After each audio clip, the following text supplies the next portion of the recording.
Ang Cebu City ay isang lugar dito sa Pinas na pinanggalingan ng mga mahuhusay na mga boksingero.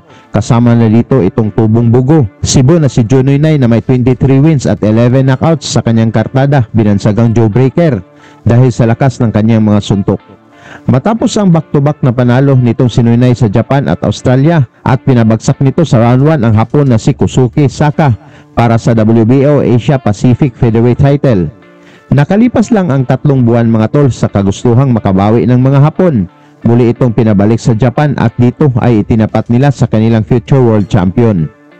Bumalik ang kampo ni Noy Nay sa Japan mga tol upang harapin itong 100% knockout artist na Hapon na si Satoshi Shimizu na may 8 wins, walang talo at 8 knockouts sa kanyang kartada. Kumbaga, pinabagsak nito ang lahat ng kalaban kasama na ang 2 Pinoy na muntikan pang mahulog sa ring.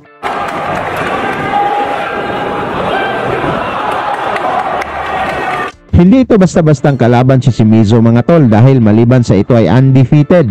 Isa pa itong bronze medalist sa Olympics bago pinasok ang pro boxing. Kaya sa laban na ito, lumabas na sobrang dihado ang ating pambato, lalo na sa baluarte pa ni Shimizu ginanap ang laban. Halika mga tol, ating balikan kung paano pinasuko ni Noy Nay itong future world champion ng Japan sa harap ng fans nito.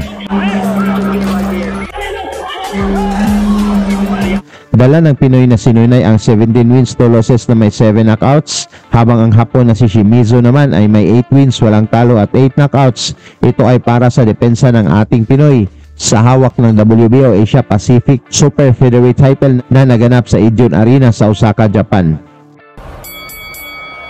Sa pagbungad ng unang round mga tol, palitan na agad ng mga malalakas na suntok ang dalawang boxers kung saan pareho itong naka-southpaw stance. Then in the 2012 games, he defeated a familiar name, recent pro world champion Isaac Dogbe. That is who he won a decision.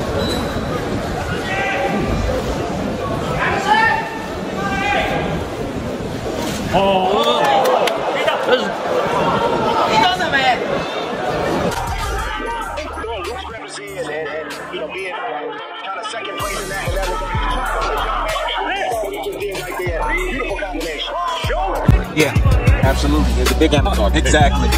We saw. Mula sa bilis na kaliwa ni Noy Nay, bagsak si Shimizu, ngunit tumayo lang ito agad at lumaban.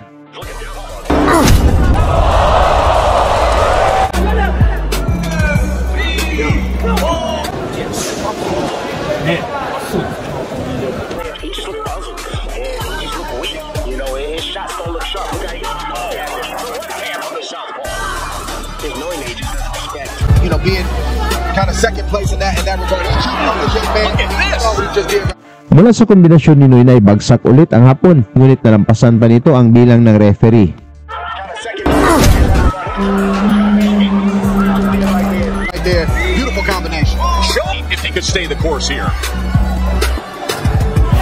What you've done in the past doesn't mean anything, especially.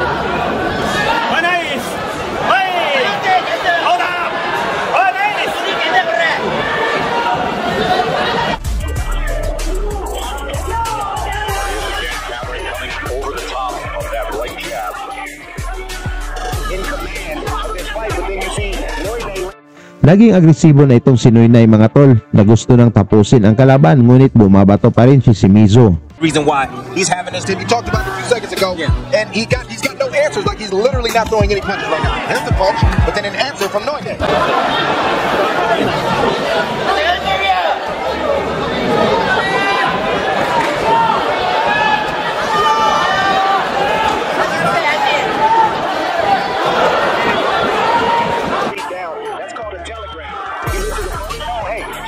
Slow down, I'm coming to do something else. And Shimizu right now is not doing that. He's totally tipping his offense off. Good straight left right there. Not enough of that kind of action.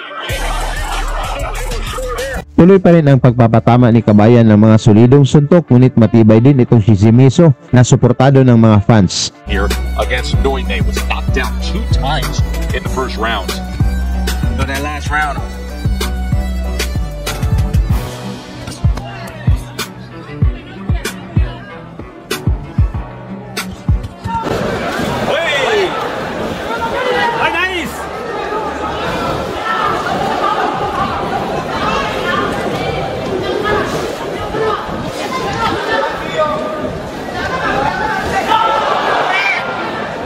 Bronze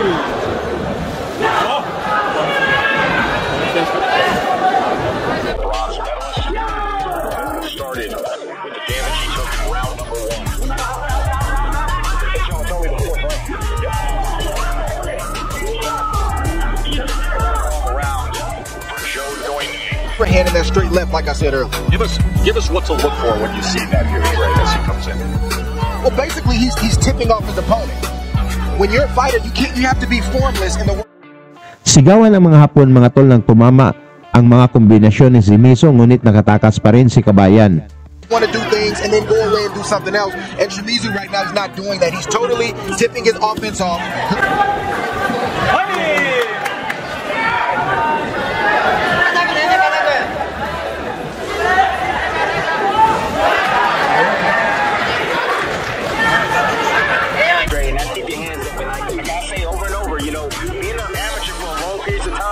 There's a lot of bad habits you have to break, and most of the time, because of the point system, you keep your hands high, the blood shot to keep points.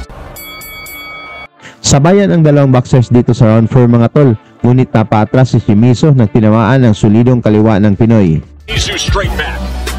Yeah, Noine can't working for him right now. Yeah, anytime Noine lets his hands go and asserts himself, he has success, just like you see right there.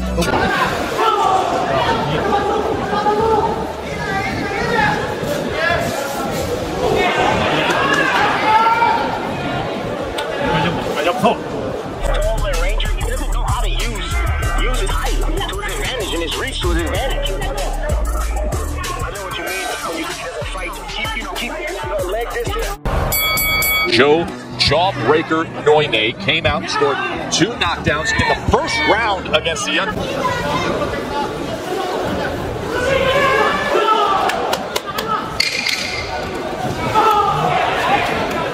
Just a little bit. Looking for a second win.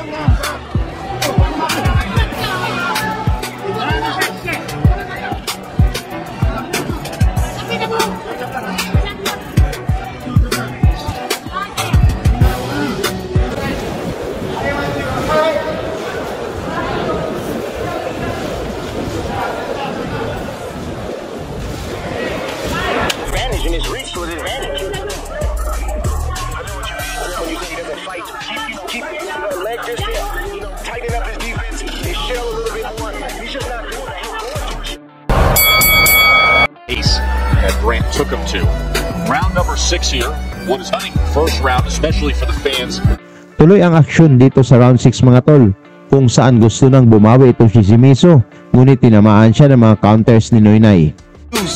Use his height to his advantage and his reach to his advantage. You gotta respect the fighter who has won a bronze medal for his country, but Tinigil ng referee ang laban upang ipasuri sa ring doktor itong namamagang mukha ng Hapon.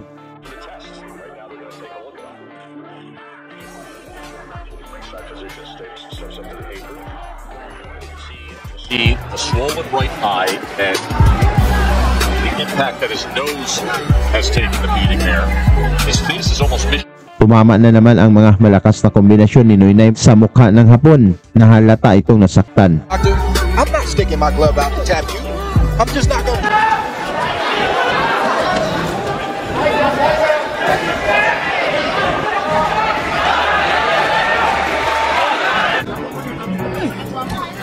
Noine getting real busy this round. Looks like he caught his second win right now. Nice straight left by Noine.